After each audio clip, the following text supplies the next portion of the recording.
listening to the Ice Prep Podcast. Here's your hosts, Brian and Pat. And welcome everyone to the Ice Prep Podcast. How's it going, Pat? I would like to say it's been since we last talked. So obviously we didn't do a normal episode because we went golfing and we were like, Brian works the morning show, so we're not going to do a normal episode. Talking with you then, you were like, I don't really want to get too excited for it. I'm just happy that they weren't swept because game one had happened. 2 nights prior. I ruined your entire day when I told you that the game wasn't that night, that it was going to be on Saturday night. And last night, the messages I was getting from you, it was like finally excitement coming from Pat because his Avs are up 3-1 in the Stanley Cup final right now. Yeah, no, it's a lot of self-preservation. Like, I'm aware that, what I was doing is, I hope, at least normal for a couple people that are in my situation. It's to avoid the supreme disappointment, because the last time I got super excited by them, they got dummied by Dallas, and I had never felt so low. And then I had to go mini golfing, which when you're like so low and you're so sad, and then everyone's like, let's go mini golfing, and they're just sitting there having the time of their life, and you're just like, I hate this ball. It's just it's not a fun time. Here's the other difference for you too. You've never experienced your team being in the cup final and losing. Yeah, the Avs are true. perfect they make it to the cup, they're perfect. And my team, not. I can remember them losing to So LA. far. I can So remember far. them losing to the Avalanche. So I know. But yeah, actually I went to the beach the last night to kind of avoid a bit of the game. I know that seems kind of blasphemous, and I'm aware. First of all, it was for work. That's a long story in itself. But you are so lucky. I meant to have that photo ready to go, and I forgot to do that. So Pat is lucky. Maybe I can sneak it in by the end of the episode. I hope not. But yes, so I went to the beach, and it was for work. It was actually the only time I had any kind of window to go and do what I needed to do there. And it had to be at sunset. So because of that, I did miss much of the game. Actually, when I got home, I was able to see the last 1 minute of the third period. And I'm not even kidding you. The moment I walked in my front door, my heart rate went up. I could feel my whole body just tense because I looked at my phone as I walked in and it said 2-2. And I was like, oh, good. Here I was hoping I could just miss the whole wave of anxiety. But instead, I was given the opportunity to just next goal wins. And that's even more anxiety than 60 minutes of hockey. So... Well, you showed up at the perfect time to watch overtime, though, because that was like you missed period 1 of game 1, and that was dominating. This overtime by the Avalanche, I almost tweeted it out. It reminded me of the Leafs against Montreal both times last year, and the Leafs against Tampa. I think they had one as well where they just dominated, and Tampa gets like one shot and scores. That's how it felt, but the relentless pressure. Every single time Tampa touched the puck, they were either icing it or they were just barely getting it out. Like you saw it was a bad clear. Kemper gets an assist. Like that's crazy.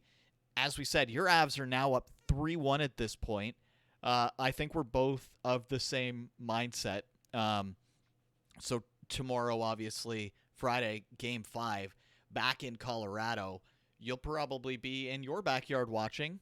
My hope is to be in my backyard watching. I'll get my projector set up, hopefully. Though the last few nights I've been outside doing anything. I've been eaten alive by mosquitoes. So nothing like watching hockey and getting eaten alive by mosquitoes. That is like an oddly Canadian experience. Yeah, no. I'm definitely excited about it. And the one thing that I find hilarious from just watching I don't even know how long they were into overtime. In all honesty, I wasn't checking the clock. It I was think it was just about 15 or so minutes in. hours. Oh, minutes. I'm Okay. Uh, gonna check right now actually for you. but the one thing that I found interesting is how many posts that Colorado hit, and how it was it was hilarious to me, at least, because they hit so many posts, and just obviously the shot totals don't go up. They were wholeheartedly outplaying Tampa through and through. No matter what they were doing in the overtime period, they were decimating them. Oh, And Vasilevsky, like I've never seen him look like he was in trouble. And they panned to his face at like the 10-minute stoppage, and he looked like he had that 1,000-yard stare of like, I'm in trouble. I've never well, seen yeah, that on him. and like what I was trying to say was just like they kept hitting the post so much that their shot total wouldn't go up, which is hilarious. It's just like they were that close like 6 times, and then finally, Kadri goes in with one hand, and whatever fingers are left on his, was it right hand or left hand, whatever his Uh, non-dominant is, because he's a right lefty. hand, I believe, is right thumb. Yeah, So the top hand. and he puts it in the net. Everyone is confused, and then they finally call it a goal, and I'm able to breathe for the first time in 24 hours. So, yeah. Oh, that was, and the second that had happened, right away, what was the first thing I said? He just Patrick Kane them, because Patrick Kane obviously wins a Stanley Cup on a puck that just vanishes. And Mhm. the watching it back, did you notice that Stamkos goes over, he sees where the puck is, he puts his glove And he there to tries try and to, like hide it. And Macaulay is about to call no goal because they can't find it. The linesman comes flying down, and he's like, "It's in the net!" And yeah. obviously, there's the whole thing with too many men. Both sides had too many men for those playing the home game, and Mhm. there being the extra players on the ice didn't really matter. To the point that John Cooper this morning was even like, "Yeah, I was emotional last night," and you know what? Good on him for owning that one, because Yeah. it He was apologized. yeah, because it was everywhere. Everybody being like, "Really?" Because you guys literally won 2 games last year and celebrated with too many men on the ice. So Mhm. there's that. Yeah, no, I was definitely this morning planning on coming in and being like, "All right, Oh, you were here we like that go." last night Oh, too, Pat. I know. And this morning until that came out. I was ready to come in, and I was going to say, and I'm still going to stand by it, of especially because as much as he's apologized and everything like that, the Tampa fans, that's now their narrative going forward. Oh, it was stolen. The dumb Blah blah blah. fans, the actual hockey fans, they know. Yeah, It's the bandwagon fans, and the whole Cooper wants the attention on himself, not on his team. His team just but got I destroyed. but what I wanted to come in, and all I wanted to say was, it doesn't matter. They can't change it. Nope. It is a good goal, and whether or not there is too many men on the ice or not, guess what? Ifs and buts, candy or nuts, it doesn't matter. Crying at a press conference will not change it. Nope. Complaining over Twitter will not change it. Nothing will change the fact that they lost in overtime with too many men on the ice on both sides of the team. Tampa So, had 7, by the way. exactly. And I mean So the it's the as simple first as that. the first goal that Tampa scored technically shouldn't have counted anyway. Kemper's mask fell off, and it doesn't get blown dead. So it's two sides of the same coin there. At the end of the day, yeah, the Avs get the win, their second overtime win. They looked just as dominant in the first one in Game 1 because they went into overtime with the power play. Mhm. This was just ridiculous. If they come out with half that energy in Game 5, because Tampa's going to come out just guns blazing. And I think if the Avs can if they can hold their ground for about the first 10 minutes, maybe let in just one, because I mean, they've come back in a lot of games. I want to say most of their games in the regular season. Even in The the amount of playoffs. times, oh my god, the amount of times that I've been like, "Oh, don't worry, they're down by 3 goals, but it doesn't matter. They're going to score 4 goals in 35 It's the seconds." And sure reverse enough Maple they do. Leafs. It's wild how many games they came back and won. So, seeing them down in the game, generally, Well, you and I'm called, putting yeah, I called their loss previous because when they put in 2 in a row on Kemper, I was just like, okay, no, he's rattled, he's done. They're at home. They've got too much momentum. Like they looked too good on the ice. So I was like, yeah, it's done. Francouz came in and he played fantastic. I don't think a single goal went past him. So, and if it did, it was only one, if anything. So, I think that he did a fantastic job. And Kemper is their go-to. Like when it comes to Game 5, oh, it he's has going to to be be. a net. Yeah. Like he was fantastic in Game 4. I watched as many of the highlights as I humanly could, and yeah, like he didn't have to do anything heroic, but he just looked solid. He looked good. He looked composed, and that's what you want from a goaltender. Yep. And for Game 5, the one thing that I really haven't seen, because it's been all about the too many men that wasn't too many, it doesn't matter, is there's like, I didn't see anything today on anybody asking, is Burakovsky going to start Game 5? Because he didn't travel with the team for Game 3 and 4. Obviously, Cogliano is literally playing with like one hand. Kadri's playing with one hand because he had surgery. So Well, he'll Burakovsky, it's obviously a hurt be hand there, as but well. he'll obviously be there because Game 5. Because I'm not sure if you saw this last night, Pat, but apparently the Stanley Cup does not have passport issues. Oh yeah. It's in Denver. The Yep. cup No, will it tweeted be it out. yeah, the cup will be in Denver tomorrow night, which is crazy. I honestly hope they win it at home. I love that celebration is so much better. Yeah, I think it's the NBA, and I think they might be the only ones in their best of 7. They go 1-2 home, 3-4-5 away, 6-7 home for like the team that's got the bigger edge. I think that's a better format than 2-2-1-1-1. Game 6 and 7 are typically like two of the most important games if it's going to close out. Obviously, we hope it doesn't go to Game 6 or Game 7. I really hope it doesn't go to Game 6 because I have to get up like painfully early on the Monday and travel to Toronto for like a conference. So I sincerely hope that I do not have to like sit there and be like, woo, all right, I gotta go to bed. Like I want to enjoy this. I want Game 5. I want to be out in my backyard. I want noise complaints. That is my goal because obviously I was hesitant to get excited because again, it's a self-preservation sort of thing, and I know this with just my sincere raging anxieties that I have. And seeing Cooper, the way that he did that press conference, that lit my fire in the sense of I want him to lose now.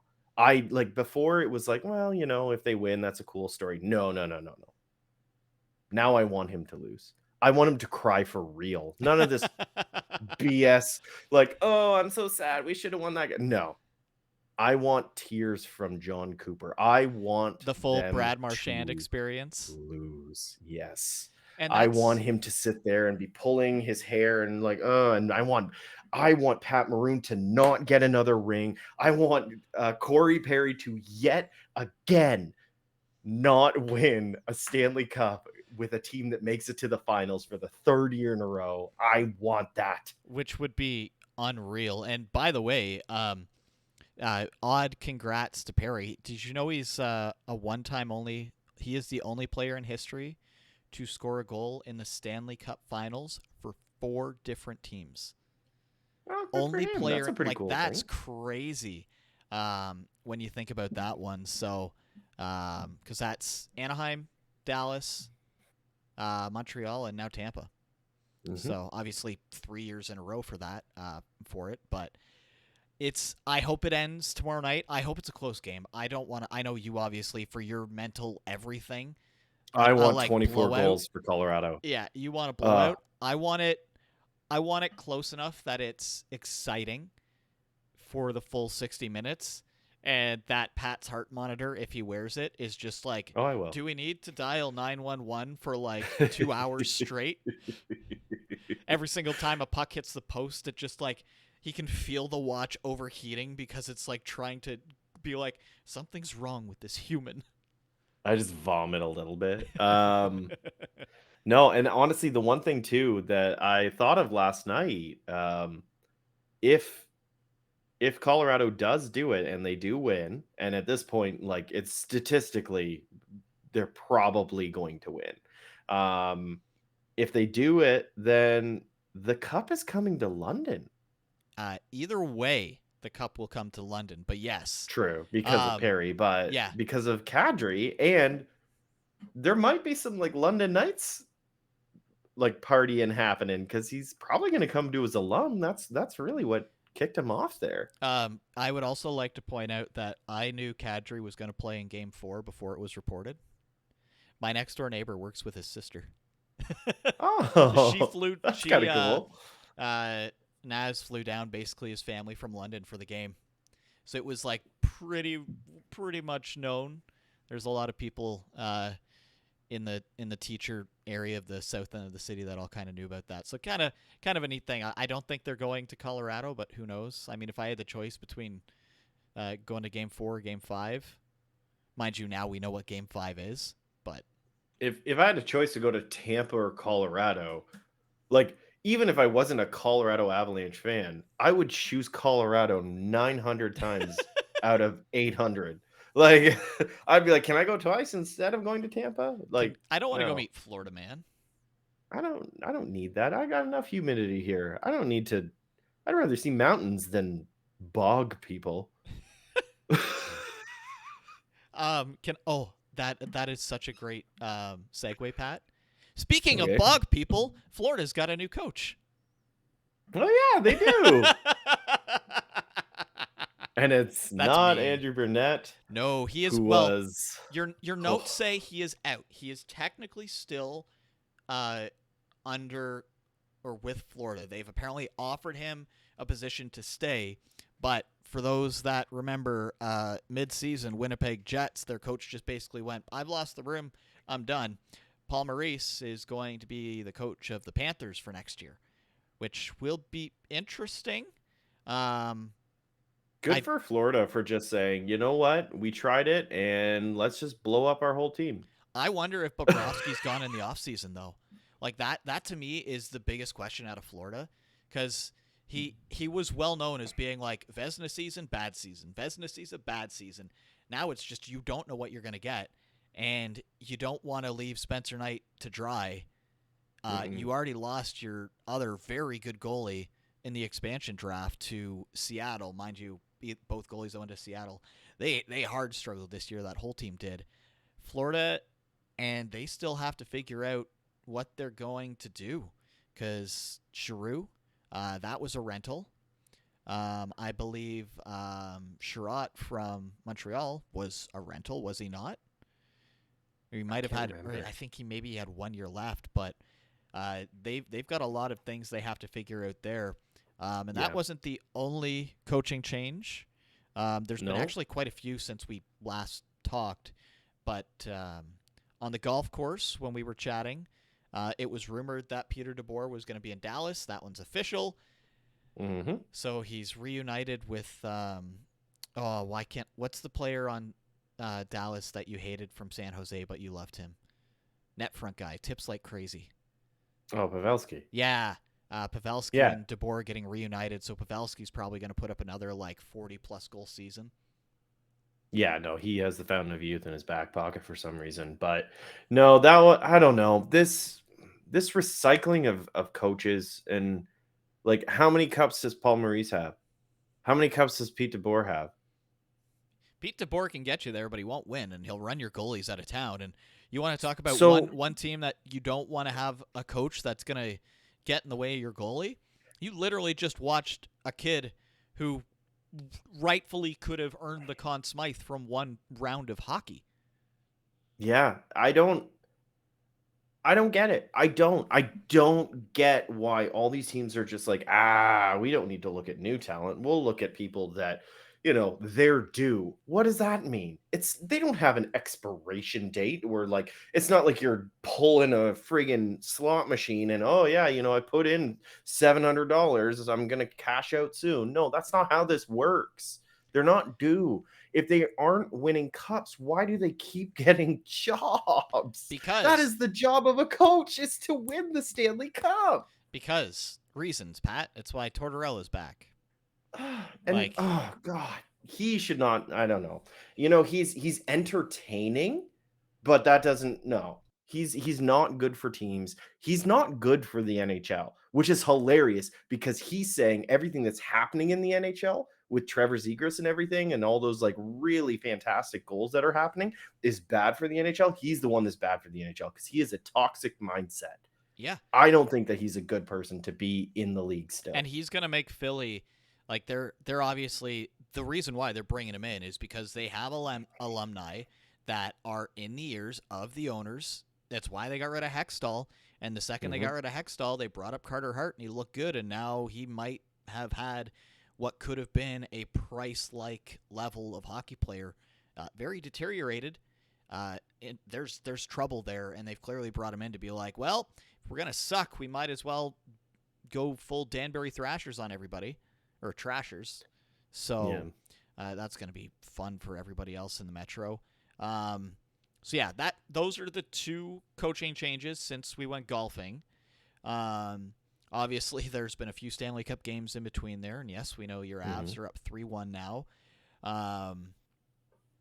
The one thing we don't have on this list here, Pat, is the NHL awards took place, what was that, last 2 nights ago. Matthews got the Ted Lindsay, the Hart, and obviously he won the Rocket. Cale Makar barely wins the Norris. That is one of the closest, craziest votes I've ever seen. Shesterkin, but that's the right winner. Yep. The two-way game is what won him that, and that's what some people argued. That didn't have. I can never remember the Predators. Yossi? Yeah, Roman Josi, thank you. You'd think I would because I want every Swiss player on the Devils. Shesterkin gets the Vezina. Anybody, I know obviously a few people didn't vote Shesterkin first, and they were wrong. They're blind. And then another one that wasn't surprising was Mo Seider getting the Calder. Anybody who thought otherwise, look at what he did on that Detroit team. Like the only one that stood a chance of sniffing at it would have been Zegras, but he would have had to probably put up almost double the amount of points that he did. He's a star in the league. He was not the best rookie. Like that's the thing. Trevor Zegras is a superstar. He is going to pull in fans outside of the game. He was not the best rookie, and that's what I think a lot of people forgot in that. Like it Tanner Jeannot not even being in the top 5 to me. Oh, that's disrespectful to him. That he had such a fantastic season and nobody talked about it. He was this, I don't know, 6-way player. Like he could shoot, he could pass, he could hit, he could fight. He is everything that a team dreams of. Yeah, they dream of players like that on their team. That's like another Tom Wilson. That's like Tom Wilson coming into the league. They found that. People are desperate for that on their team, and they have a kid that is that. That is gold for them years down the road. So they better not lose that. And I will challenge you on Zegras. Should have been would have been the second runner-up. I sincerely believe Bunting was second place. Even though, yes, he's 92 years old. I don't care. He did have the better season in comparison to Zegras. He, in my opinion, would have been the runner-up. If I was voting, it would have been Mo Seider and then Bunting. So, and then Tanner Jeannot, or actually it might have been Tanner Jeannot before Bunting, in all honesty, because I think that he had a fantastic season, even though the numbers didn't support it. I probably would have gone Detroit Red Wings player 1-2, Jeannot, and then from there, Lucas Raymond. Like that. Oh, I'm looking at the Devils lineup being like, we've got some great young stars coming. We've got the second overall pick. And I'm looking over at Detroit being like, you've got Mo Seider, Raymond, and Larkin as like three of your biggest players. That is scary. And they've got a new coach coming, and nobody knows who it is because Yzerman won't say a thing. Like rumors, it could be Sergei Fedorov coming back. Chris Jury. No. who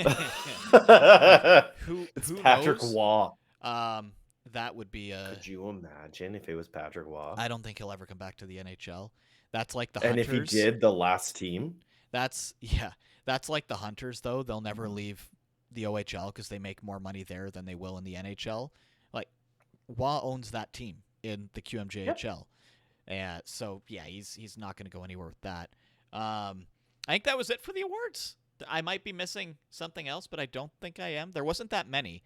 No, those are the major. Those are the bangers, if you will, from Yeah. the night, and that was about it. So, And no, and I do have to say, I don't particularly like that it happened in the middle of the Stanley Cup playoffs. It felt like it just really was like this like sad trombone noise. Of course, McDavid doesn't show up.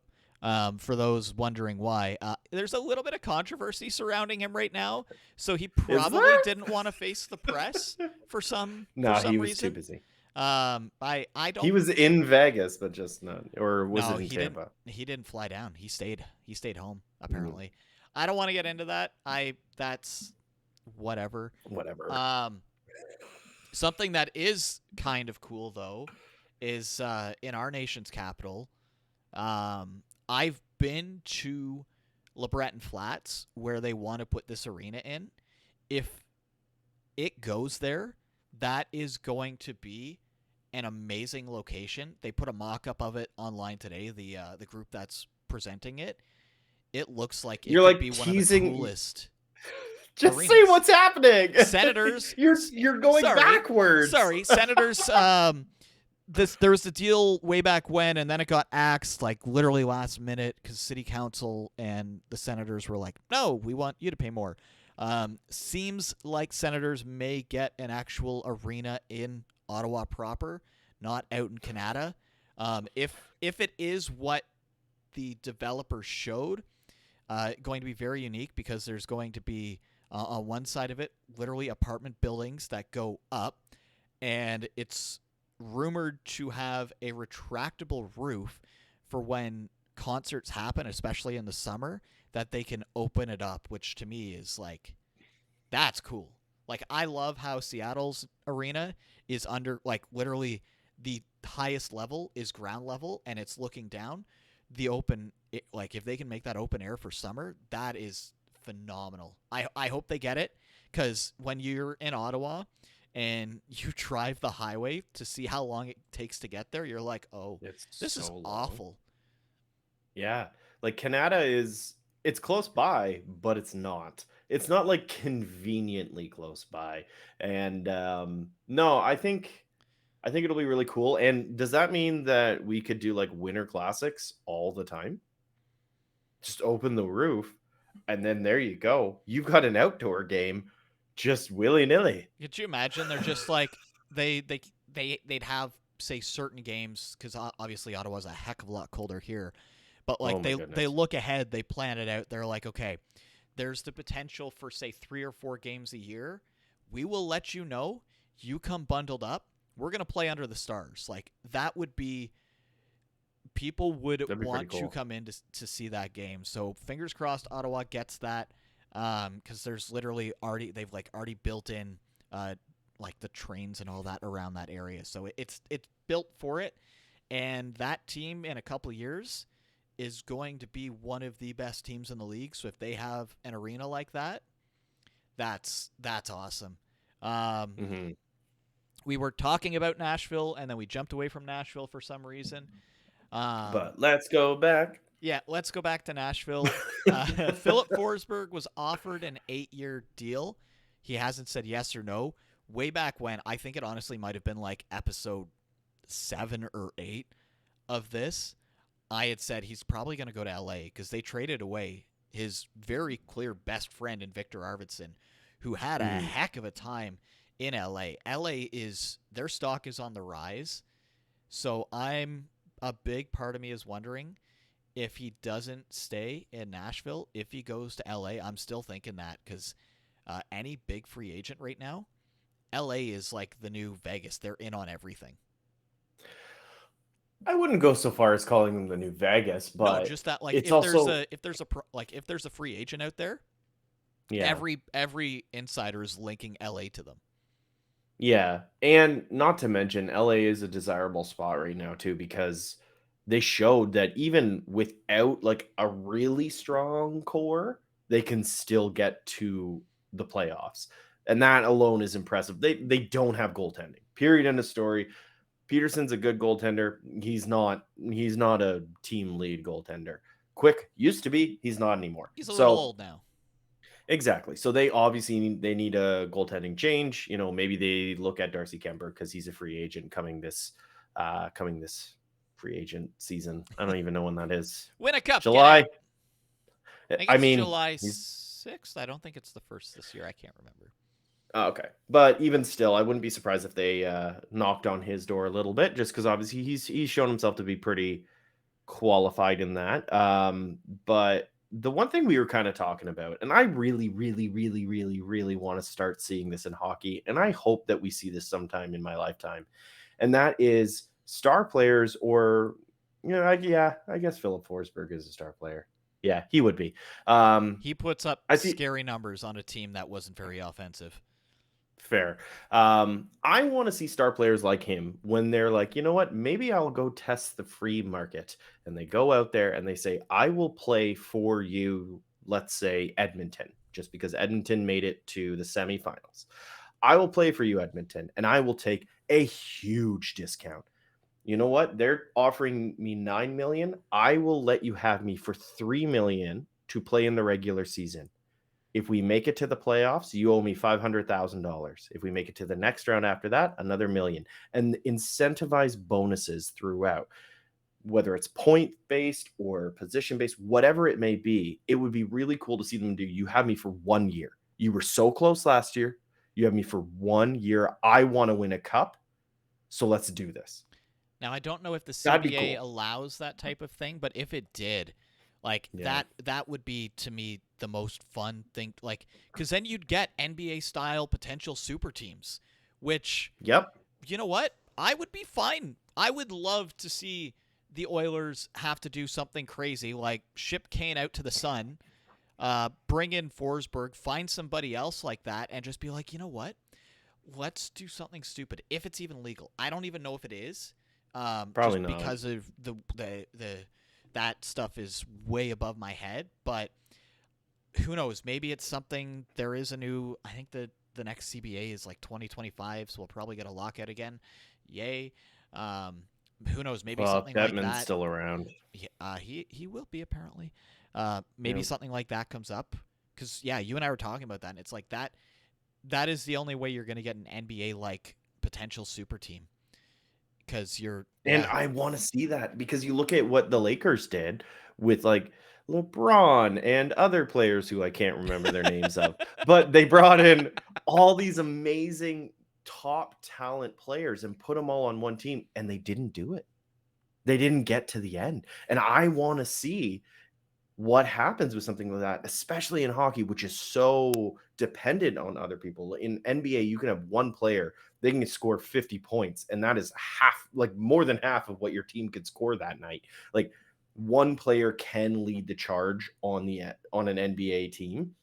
Hockey, it's a lot harder. McDavid is kind of getting closer with it, but I don't think he'll ever be able to do that. I don't think any player will ever be able to do that except for maybe Gretzky. And even then, it didn't matter. He needed someone else with him. He needed like a Yari Curry or somebody else to just like be that person with him, kind of like Matthews and Marner. You need that other person.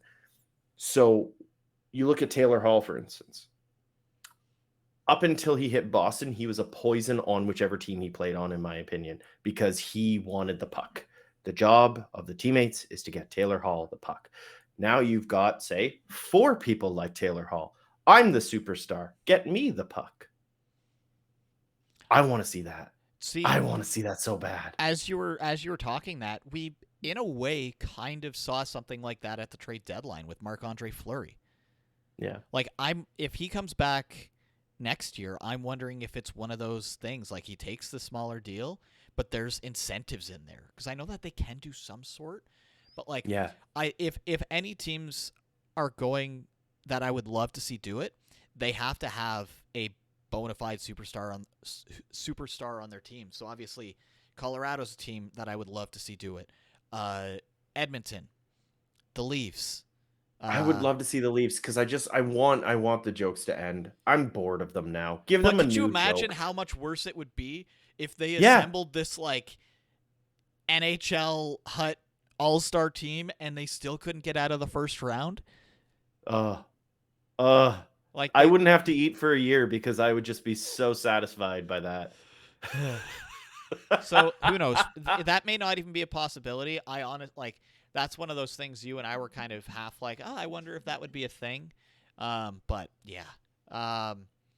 Well, another contract thing that actually came up that wasn't on our list that I just quickly added here was Pierre-Luc Dubois. Now, this is a more recent sort of announcement, and he has said that he wants to test the free agency market. This is kind of new because earlier on, closer to when the season ended, he said he wanted to stay in Winnipeg, but now it seems he's not as interested. Well, it seems like a lot of the big name players that most people would know. There's a lot of like, do we want to actually stay here? So that's going to be an interesting off season. It's either going to be really interesting or really boring because they're just going to like re-sign everybody for 1 or 2 years. And I think who stays and who goes could depend on if they actually do get Barry Trotz as the head coach, because players will go to him. Like they will go to Winnipeg to play for him. So we'll have to see what happens there. Obviously, we're very close to the draft at this point, which I can't wait for. It's a weird feeling. I like being second overall instead of first as a Devils fan. Mind you, the 2 years that the Devils picked first overall, the second overall player hasn't been all that good. But players a few more down have been, one's a generational Norris winning, probably going to end up winning the Conn Smythe defenseman. But if Montreal doesn't pick Shane Wright, all of the work that they have done to make this team be ridiculous for the future is out the window, in my opinion. Like everybody's like, well, all these other players. Shane Wright is the best player available. He's reported to have like the highest ceiling of any of them. Mhm. And yeah, he might be a little slower on his feet, but you can train that on people. You can't really train people to be as smart as he is on the ice. Yeah, and I think that if it's the concern of the wheels, then they got to move out Josh Anderson. It's a simple, and I know that's such a weird 1-to-1, but Josh Anderson doesn't have the wheels. He's good. He's got the body and a leg for him. Yeah, like they'll take on that contract. They will trade people over. Like if they can move Josh Anderson and get a really solid asset, and I mean they've proven that they can make good deals with the new people in control by completely fleecing Florida by being like, yeah, give us a first round draft pick, guys. Don't worry about it. And then, nothing happens. And with he's Sherrod. like their second worst defenseman throughout the entire playoff run. Yeah. So yeah, and honestly, with New Jersey, I'm actually really excited to see who they pick. There is no solid number 2. Before you knew it was like Lafreniere or Byfield or Stützle, then it was Capo or Hughes, and it was just like, okay, who the number 2 is going to be, one of these two. There really isn't a solid number 2 because they're all kind of like they're all really good at what they're really good at. There's 4 players which sounds weird, but yeah. There's 4 players that could go second overall. 2 of them are center, one's a winger, the other's a defenseman. So I'm interested to see what New Jersey's going to do with that. Everybody else after that, I could care less. I know you're excited to watch your team pick 32nd overall because I think you still have your first round draft pick. So, I don't think you traded it away. We might have. I'll have to look into that one. I can't remember. Yeah, I don't know. Okay, you said Game 5 going to end. We're going to wrap things up just because I work morning show again tomorrow. Give me a score, Pat. What do you think? Who gets? Okay, you know what? I won't make you do score. Which Colorado Avalanche player gets the game-winning goal? The game-winning. So it could goal. be you could win 6-2. The person that has that third goal doesn't matter. Who will get the most important goal, the game-winning goal? My head says Landeskog. He has been on fire. My heart says EJ because I want to see that when he's like, yeah, without the teeth. Oh, I want to see that again. But yeah, I think it's either going to be Landeskog or Makar. Like the two of them have just been so good. As much as Nichushkin, if Makar wasn't there, Nichushkin would be winning the Conn Smythe, period, end of story. The only way that he wins the Conn Smythe is if he gets a hat trick, and also his third goal is also the game-winning goal. And like even then, he has to hope that Makar is like -4 that night and just looked bad because that's a lock for Makar. One more thing then with this, just in the hypothetical, do we see another immediate handoff of the cup? The captain does not do the big hurrah. It's the immediate handoff to EJ. Ooh. Because the last time Colorado won a cup, it is one of the most famous cup celebrations in history. I don't know. And I don't know if it would go to EJ. They are best friends. So, like, for those that don't know, Eric Johnson is EJ, number 6 defenseman. He's been on Colorado for quite a while. He also owns a horse called Landeskog, and it is a racing horse. I didn't know that. It is a perfect, like, there is a jockey that rides on the horse. Like, they are beyond best friends. So if he was going to hand it to someone, I'm just seems wondering likely if it's it would be the Sakic style handoff, because he's been like, Bork was the journeyman. He came to Colorado to try and win it. EJ's been there. He was drafted by you, was he not? I can't remember, but my gut is it's Cogliano though.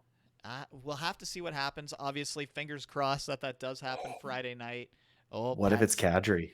No, I don't think it would immediately think about what he's had to go through this playoffs. Yeah. Well, like, both physically as well as mentally, and to continue to play at that tier. Like, that goal was beautiful. He undressed 2 of the better Tampa Bay Lightning defenders. That goal, some of the best defenders in the league. That he goal just made them is look silly. The Colorado version of Stamkos on their first cup. He comes in for 5 minutes, scores that goal, and that's the same thing.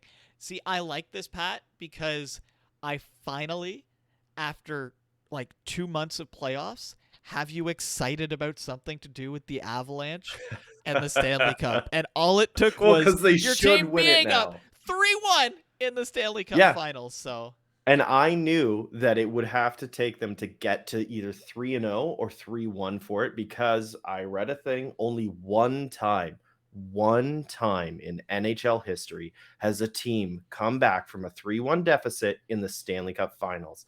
And that team was the Toronto Maple Leafs, because of course it was, in 1942.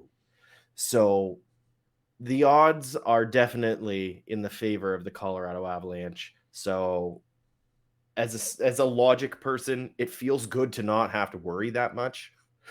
I'm still going to be stressed, but it's like, they should win. Even if Tampa wins the next game, they should still win, even if it takes them 7 games. I don't think Tampa can do it. I don't think any team in the league could do it, even Colorado, if the roles were switched. And I think that is the perfect place to end off the hockey portion of this podcast. I know you've got a charity that you want to get to, Pat, so we will finish with that on somehow episode 30. Yeah, so like the other podcast episodes, not the video episode when we were on the golf course, I didn't have time to prep it and I apologize. But with our podcast episodes during Pride Month, we are talking about specific charities that are wonderful for those in the LGBTQ plus community. And this week's is the Trevor Project. Now, this is a pretty well-known one both in Canada and the US. Um, the first time I went to this website, it really kind of crushed me as soon as I logged into it. The first time any person goes there for the first time, there is a pop-up that says if you hit escape 3 times, it will take you away from this website. And that is because of the fear of being caught on a site about trying to seek help about understanding your own gender identity. And that is heartbreaking. I Uh, it's hard for me to even talk about to think about having that fear that you have to hit the escape 3 times. That's devastating, and the Trevor Project is there for that reason. They're there to help people that they're exploring their gender identity, to figure things out, to understand what's going on. They've been around for quite a few years, and I don't know. I think it's a fantastic charity. Please take a look at it. See what they can do. There's so many resources there for anybody to take a look at. Maybe a person, who knows, maybe a person is struggling with their identity and they have had those thoughts of, maybe this isn't who what I'm presenting isn't me. The Trevor Project is there for that reason, to help you with this. So, yeah, it's the trevorproject.org. And yeah, obviously they are I've forgotten the word because I've been so wrapped. Charity. They are a charity. My goodness, it's been a long week. They're a charity there to help people in that situation. So donate if you're able. Like I said, at the end of the month, we will be donating to all of these charities that we talk about on this, and it is for a wonderful, wonderful, wonderful cause. And one tiny little note before we go: just be kind to everybody. Again, I've said this a million times. It's hard out there, and every day it somehow gets worse. I don't get it, but just be kind to everybody. Everyone's going through something, and just don't assume the worst because everybody's just trying to fight through. So donate, be kind. Love y'all.